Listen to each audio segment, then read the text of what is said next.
Some stories don't begin with heroes or gunfire. They begin with silence, with grief, with a man who thought his life was over until a stranger fell from the sky, and everything changed. This is one of those stories, and if you stay with me, I'll take you deep into the heart of the West, where love doesn't come easy, but when it does, it never leaves. Out in the heart of the high plains, where the wind speaks more often than men, lived a man named Ben Sterling. You wouldn't know him unless you'd heard the whisper of a ghost story over a campfire about a loner rancher, hardened by grief, carved into silence by the hands of fate. Ben had once known laughter. His wife, Martha, his son, Tim. Their voices used to dance through the wooden walls of his small cabin like morning light. But when fever came, merciless and without warning, it stole them both. Since then, Ben hadn't so much lived as endured. He rode the same trails, mended the same fences, spoke only to his horse in the wind. And in that rhythm of quiet sorrow, he found something like peace, or at least the absence of pain. But peace, as the West often reminds us, is a fragile thing. It was a late afternoon. The sky hung heavy with dust and golden haze when fate came crashing through Ben Sterling's world. And the stillness of his barn where nothing ever changed, he saw it, a streak of raven black hair against pale straw. Then blood. A woman, barely conscious, barely breathing. A Comanche. Her skin was scorched with fever, her side torn by a bullet, and her body curled like a bird fallen from the sky. Ben hadn't spoken to a soul in weeks, yet something in him, something old, buried deep, kicked to life. He didn't think of the risk, of what it meant to harbor a native woman in a land where lawmen didn't wear justice on their sleeves. He just moved, picked her up in his arms like a prayer, too fragile to say out loud.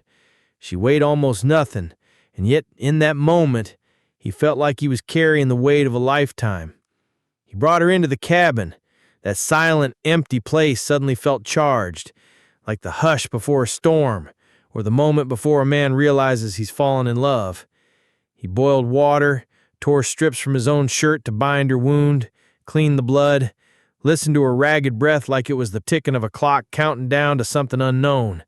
She murmured in a language he didn't understand, words shaped by pain, fear, memory. And still he stayed, through the fever, through the silence, through the darkness that crept in like a wolf at the door. Why? Because even a man broken by life can still feel the spark of something worth protecting. Because sometimes love begins not with a kiss or a glance, but with a decision. I will not walk away. Ben didn't know her name yet, didn't know who was chasing her or why. But what he did know, with bone-deep certainty, was this. She was no threat. She was a survivor, a soul hanging on by threads. And for the first time in a long time, he didn't feel alone. There's something poetic about how the West works, how it tears a man down with one hand and offers him a chance to rise with the other, how silence can speak louder than words, and how, in a place where hope dies easily, it can still be reborn in the unlikeliest of ways, in a barn, in blood, in fire, in the quiet courage of a man who had every reason to turn away but didn't. Her name would come later, her story too. But on that first day there were no names, no promises, just a man, a woman, and the sound of a heartbeat returning to life in the quiet crackle of a fire. And that was enough, because the West doesn't begin with thunder, it begins with a whisper. There's a kind of silence that doesn't feel empty. It feels sacred. That's what filled Ben Sterling's cabin in the days after he carried the wounded woman inside. It wasn't the silence of loneliness anymore. It was the silence of breath being watched, of fever being fought, of life held in the fragile balance between two strangers. Her name wasn't spoken at first, not because it didn't matter, but because in that raw and dangerous moment, survival spoke louder than identity. Ben didn't ask, he only acted.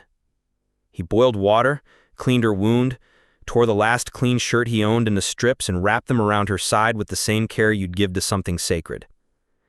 She didn't cry out, she didn't plead, but her eyes, dark and sharp, even in pain, told him everything he needed to know. She'd been through more than he could imagine, and she was still fighting. Each day, Ben found himself watching the rise and fall of her chest as if it were a compass, a way to measure not just her healing, but his own return to feeling. You see, when you've buried everything you've ever loved, you stop noticing the world. You stop expecting it to give you anything but wind and dust. But Naru, though he didn't know her name yet, brought something back into that cabin. Not hope exactly, but the memory of what hope once felt like. She drifted in and out of sleep, murmuring in her native tongue. Ben didn't understand the words, but he understood the sound of pain, of nightmares clawing at the edge of consciousness. He'd heard it in his own mind too many nights to count, so he stayed close, sometimes just sitting by the fire, pretending to whittle a piece of wood, while really he just listened. Sometimes he'd hum, not a song really, just a low, steady sound like wind over the grasslands. It was what he used to do when his boy was sick, and somehow it seemed to help here too. Then one morning, when the light spilled through the cabin like honey, she looked at him, truly looked, and said one word, Naru. Just that. Her name, her offering, her flag in the ground. Ben nodded, repeated it softly, as if saying it too loud might break something delicate. Naru.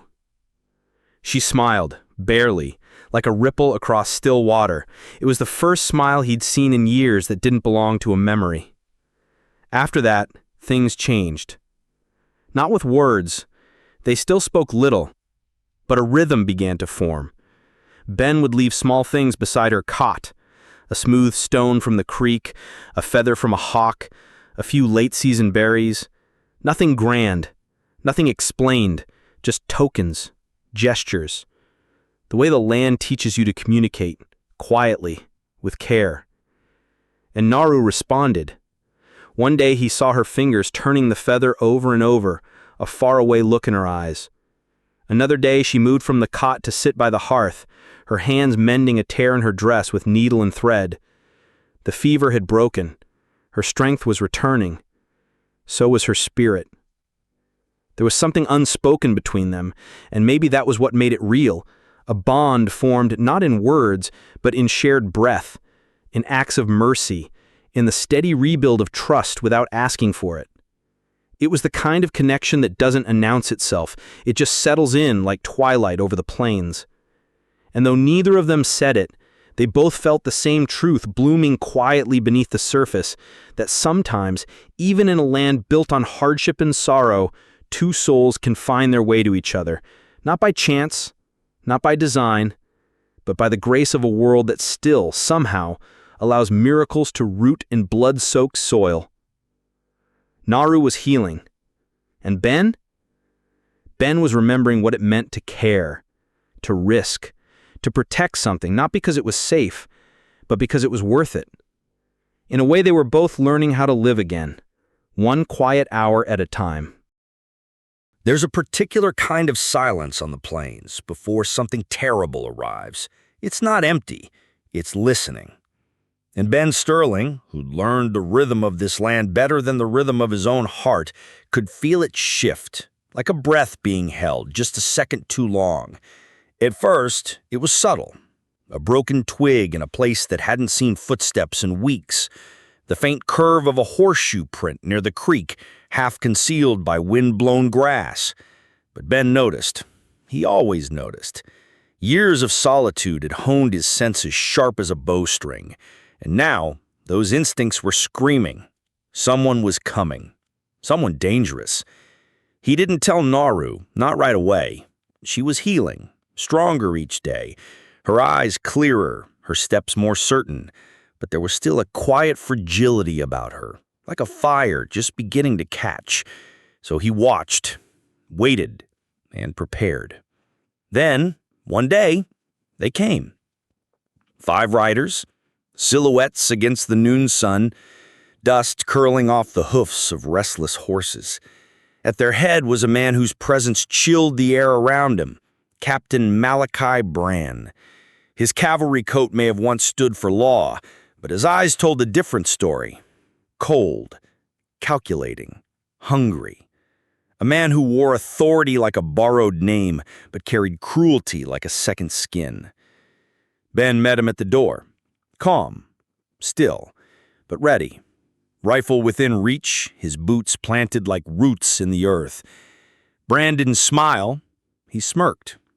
Said they were hunting a Comanche fugitive, claimed she was dangerous, said she'd caused trouble. Ben just looked him in the eye and lied, said he hadn't seen a soul, said it'd been quiet, like always. But Brann wasn't here for conversation. He was here to send a message. His enforcer, a scar-faced brute named Cutter, spat tobacco inches from Ben's boots and muttered, "We always get what we're after." And just like that, they were gone. But the threat didn't leave with them. It stayed, thick in the air like the taste of iron before a lightning strike. That night, smoke rose from Ben's north pasture. Blackened grass curled in spirals where once cattle would have grazed through winter. A field scorched to the bone, not by accident, but by intent. A warning, a promise. They knew. Ben stood at the edge of the smoldering ruin, his hands clenched at his sides. He didn't need to speak. When he returned to the cabin, Naru was already waiting.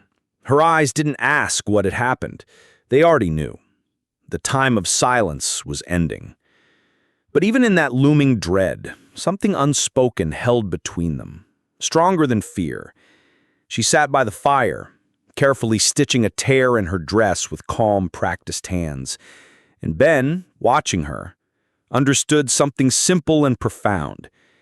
The world may try to burn down everything you love, but if you still have someone willing to sit beside you and mend the cloth, you fight.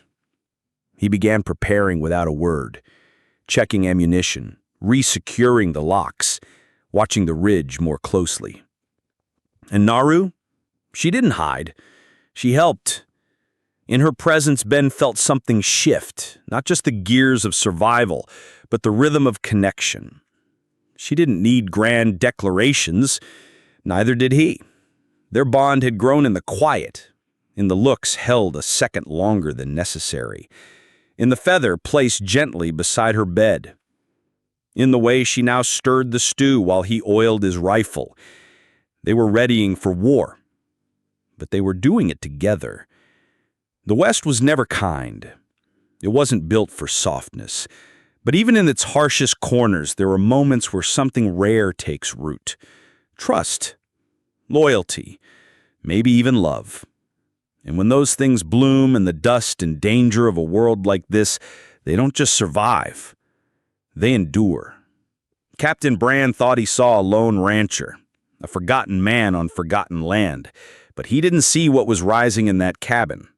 2 souls, 1 fire, and the beginning of a fight that would test everything they'd come to mean to each other. Some truths don't come easy.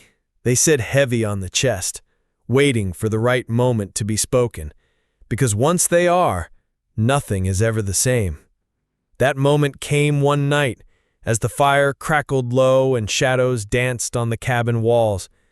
Naru sat across from Ben, her back straight, eyes locked on the flames, hands resting on a small bundle wrapped in worn leather.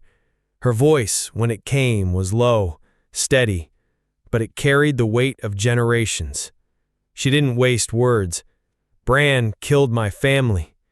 Just like that. No build-up, no softening of the blow. And in that one sentence, the world shifted. Ben listened without interrupting.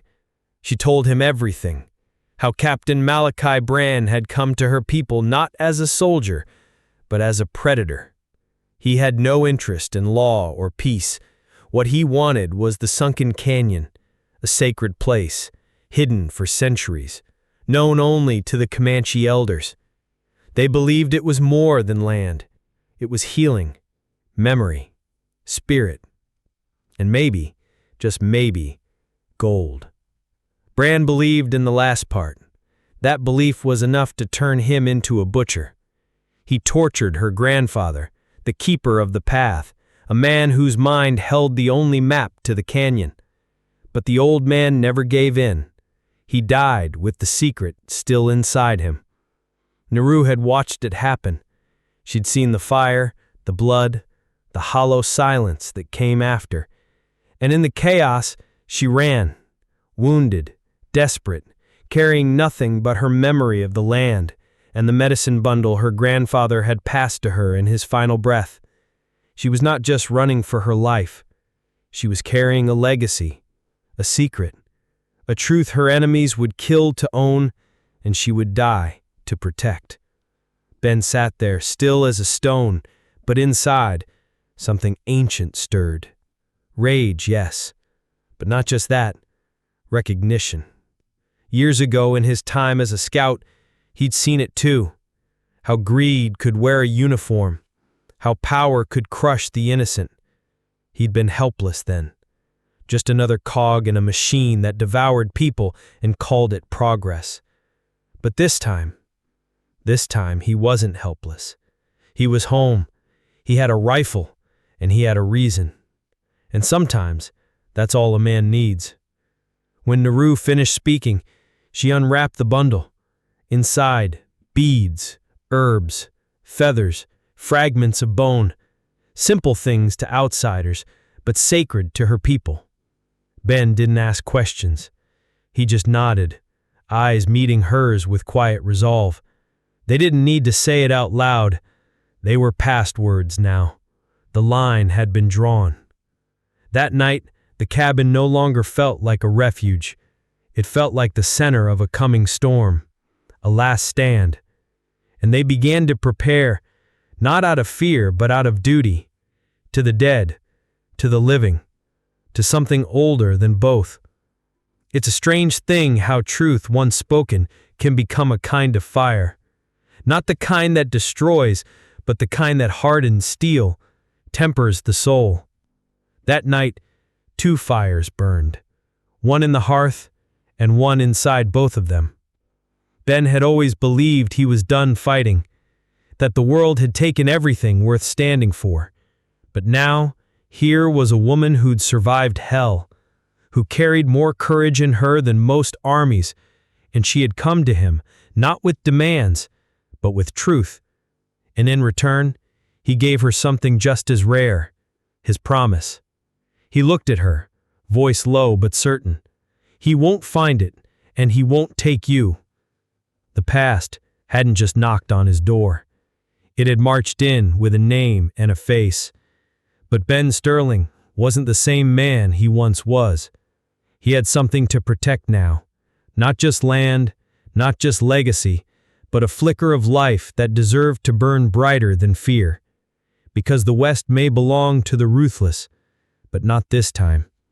This time, it would belong to those who remembered, who resisted, who stood their ground. And they were ready.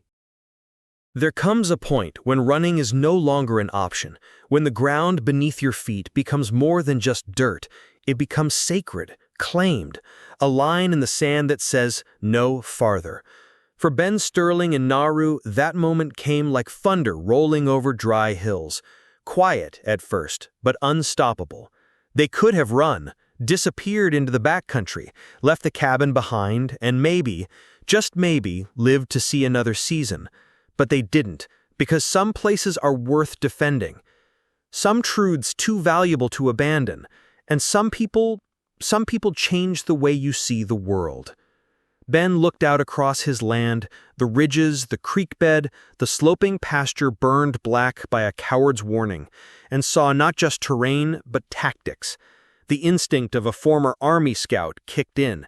Every stone, every gully, every angle of the afternoon sun became part of a plan. He began to move with purpose, silent, sharp-eyed, measuring distance, mapping cover. His rifle wasn't just protection anymore, it was strategy, memory, resolve. Naru moved beside him like wind in tall grass.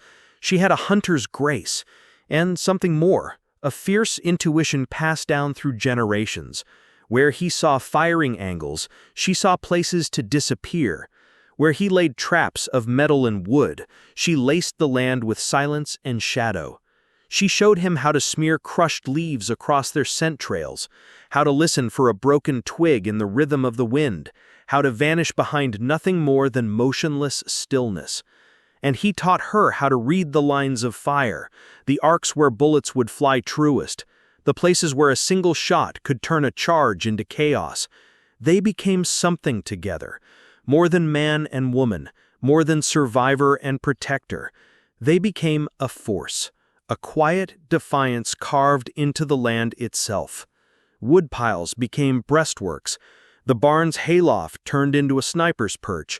Even the old creek, usually just a trickle of water through stones, was repurposed into a funnel of death should the enemy dare cross it. They worked from before dawn until long after the stars came out, hands blistered, eyes alert. But there was no fear in it, only focus. And through it all their connection deepened, not in words but in glances, in hands brushing when they passed a tool, in the silent understanding of two people who had decided to fight, not just for survival, but for something that felt like home. Sometimes in the quiet hours before sleep, Ben would find himself watching her from the corner of his eye, the way a strand of her hair always slipped loose from its braid, the way her fingers moved with precision when she notched an arrow. She wasn't just a symbol of something to protect anymore. She was the reason, the fire that had lit his old bones again. And she saw him not as a rancher with haunted eyes, but as the man who had stood with her, without hesitation, without question. They were making a stand, not because they thought they'd win, but because they could not surrender. This land was no longer just a refuge for a broken man. It was a fortress, built of grit, memory, and the fierce tenderness of two souls who had nothing left to lose, except each other. In the distance, the dust hadn't risen yet, but they knew it would. The enemy was coming. Greed always does. It wears boots and uniforms and the lie of authority. But what it never expects, what it can't understand, is the strength of people who have already lost everything and still choose to stand. So they waited. Two shadows against the wide sky, a rifle and a bow, and the unspoken vow between them: if we fall together. But before that, let them come. The land was ready, and so were they. The land was quiet that morning. Too quiet. The kind of stillness that settles over a place not in peace, but in anticipation, like the earth itself is holding its breath. Ben Sterling rose before dawn, same as he always did, but this time he didn't make coffee, didn't check the fence line. Instead, he checked the rifle he'd cleaned the night before. Nadu was already up, tightening the bowstring with hands steady as iron. Today was the day it all came down. They didn't speak. They didn't need to. Out past the ridge, just as the first gray light brushed the horizon, the dust rose. Riders. At least a dozen. Moving with the confidence of men who believed they were about to crush something small and helpless. At their center rode Malachi Bran, his coat flapping like a crow's wing, Cutter at his flank, scar gleaming, jaw tight. They saw a cabin, a barn, a lone rancher, maybe a woman. They didn't see the map carved into the land. They didn't see the fire that had been waiting for them. The first shot cracked from the rocks above. One of Bran's men pitched sideways off his saddle before he even heard the sound. The second went down just as fast. Chaos erupted. Shouting, gunfire, horses rearing, and in the middle of it all, Nadu stepped from the shadows like a spirit of vengeance. Her arrows flew with terrifying precision, 1, 2, 3, each finding its mark before a single rider could draw breath. Ben moved like a ghost through the terrain he knew better than his own heartbeat. Every step, every shot was calculated. Cutter dismounted, bellowing orders, trying to rally what was quickly becoming a rout. Ben didn't hesitate. He raised his rifle, sighted down the barrel, and sent a single bullet through the man's chest. Cutter dropped, his mouth still open mid-curse. And then there was Bran. He charged, reckless and furious, pistol drawn, eyes locked on the figure he believed had humiliated him. Ben stood his ground, exposed, heart pounding, not with fear, but with clarity. Bran fired. The shot rang out. Wide. Because Naru's voice had cut through the air first. No! Her arrow whistled past Ben's ear, slicing through wind and distance to strike Bran's arm, the pistol wrenched from his grip. In that instant of stunned hesitation, Ben fired. A clean shot. Precise. Final. Bran didn't cry out. He just looked surprised, then folded into the dust like the lie he had always been. The rest scattered. Leaderless. Shaken. Broken. Some fled. Some crawled. None stayed. And then silence. Not the silence of threat, but the silence of survival, of what's left behind after the storm. Ben lowered his rifle. Naru stood not far, chest rising and falling, bow still in hand, eyes blazing. In that moment, she was more than a warrior. She was truth. She was everything they had fought for and everything that still mattered in a world that had tried again and again to break them. He walked to her. They didn't speak. There were no words large enough. But as they stood there, two figures in the aftermath of violence, surrounded by the dust of what could have been death, they knew they had chosen right.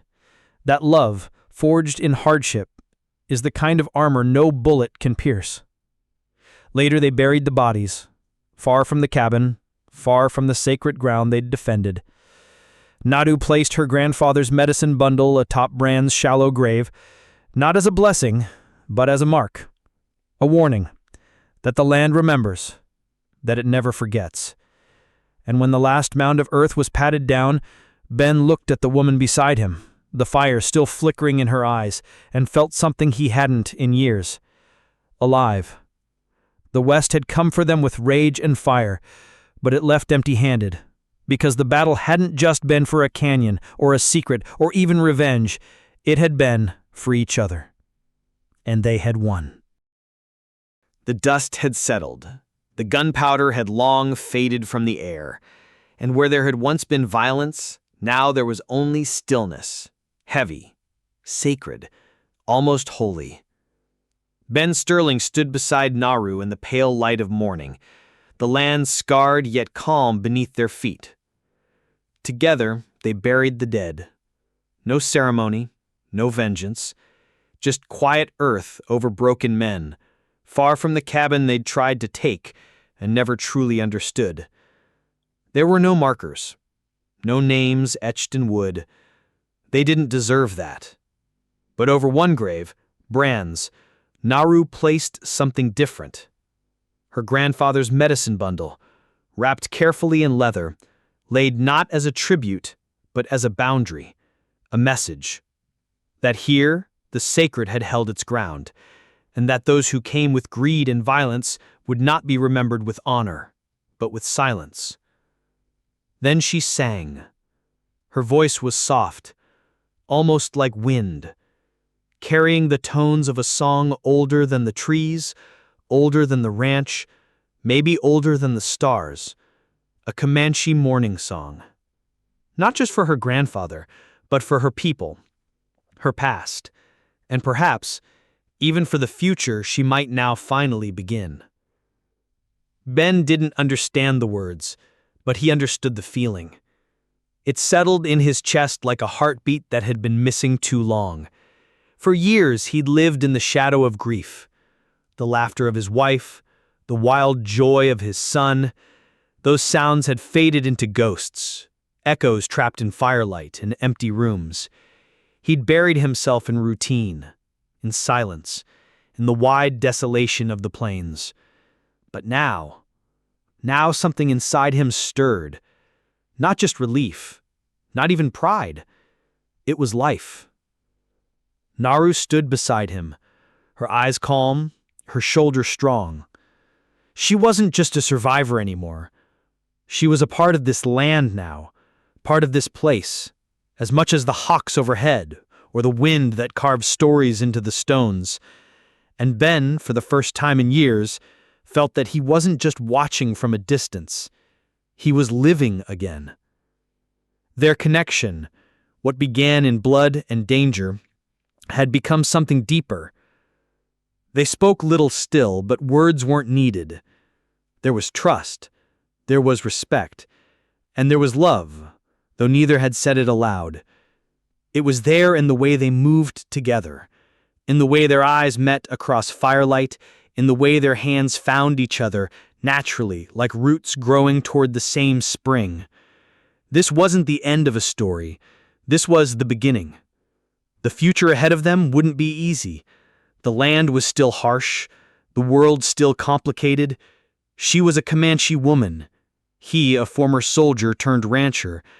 Their pasts were heavy, their scars deep. But now, they faced forward, together. There's something beautiful about the kind of love that's born in survival. It doesn't come wrapped in sweet words or grand promises. It's built from small acts, from standing your ground, from seeing someone at their worst and choosing them anyway. As the sun dipped low behind the distant ridges, the sky flushed gold and crimson. Ben reached for her hand, his calloused fingers folding gently around hers. She didn't pull away. She never would again. They stood there, two shadows outlined by fire and fate, watching the stars emerge one by one, silent witnesses to something rare. Not just survival, not just justice, but peace, hard-won, sacred, and finally, theirs.